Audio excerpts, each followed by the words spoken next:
Right, so we're gonna work on creating a safe zone.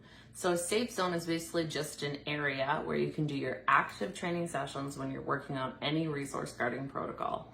The reason we do this is one, to keep you safe when we start to up the ante, depending on the severity of your resource guarding can be super important. And the second one is we wanna create a positive working area. So we don't wanna do this protocol at the beginning when our dogs are just lazying around with a bone. First of all, because you're doing it in a way that's not super clear to the dog what's actually happening, because they're not in a working state of mind, or they're not in a emotional place we want them to be, like when we do active training sessions. So you know the difference when your dog's actively working with you, they're learning.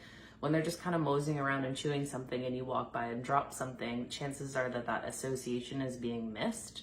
We can do that later on, but at the beginning we want to make sure that we're creating the working environment and we're actually doing active sessions on the resource guarding. So I'm going to take a dog out and kind of show you. So I have a playpen here set up. I'm not sure if you can fully see it, but it does go around the back as well. Not a huge deal if it does. And I'm just going to kind of close it up just like this. And then I'm going to begin to actively work on just getting the dog comfortable being confined there.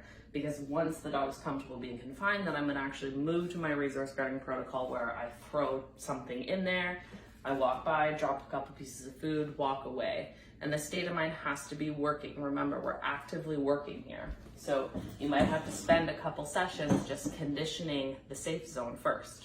So I'm gonna take her out. And my husband is pulling into the laneway, so car's gonna go by. So you're just gonna throw some food into the zone, and you don't wanna kind of rush the dog through it. Like, don't throw them in and close the door. You want them to learn that being in here is where they're gonna work. And hey, you can even just put them in and do a couple active training sessions within the zone as well. So once you kind of have them comfortable, then you can close the door a little bit, which you can see she's like, I'm trapped.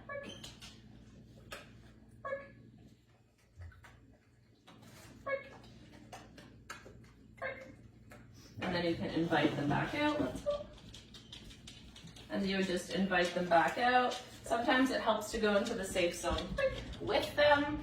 Again, the idea is to have them feeling really positive and good about the area. It's not about them having to go into this little dungeony room and not feeling good about it.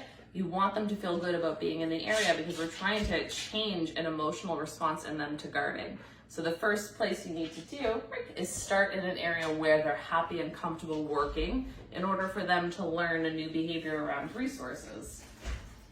So Mike just walked in, so you're gonna maybe hear the door there. So you can see she's offering me behaviors in the area. So I'm just gonna close it. As I close, she gets a little bit unsure. So I'm just conditioning the area to be a positive working environment. Let's go. Invite her back out. I'm gonna lure her back in. Close the door. So I'm just Pez dispenser feeding here to make sure that she's not getting too uncomfortable with the space that we're working in. And you could do this behind a baby gate as well, in a smaller room. It doesn't have to be an X-Pen if you don't have one. That's totally fine. It just needs to be an area that you can kind of gate off and give them a little spot where they're comfortable and safe working. Let's go. Lure her back in. Close the door. So this is how you would begin to condition your dog's safe zone to start working on your resource guarding protocol.